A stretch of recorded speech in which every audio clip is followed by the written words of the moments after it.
So in this Alight Motion tutorial, I will be showing you how to add movement to text here in Alight Motion. So if I have my video right here and you want to add some text to it, go to the bottom right, press the plus icon, then go to the bottom right again and select text and then add some text here. So if I were to go ahead and type in the word movement right here, I'll change the font, I will change the font size as well, and I'll make the text red, just so it's a little bit easier for you guys to see. So once that is done, and I have my text right here, if you want to add movement to it, it's pretty simple. I want you to go ahead and select the text right here.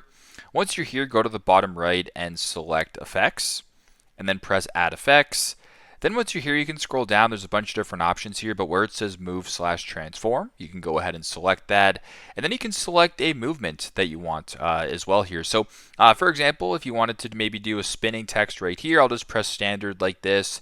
The text will go ahead and spin. You can also change the RPMs if you want as well. So if I were to play the video right here, the text is added and it's also spinning in this example. So pretty simple, pretty straightforward. That is how to add movement to text here in Alight Motion. Thanks again for watching and hope this helps.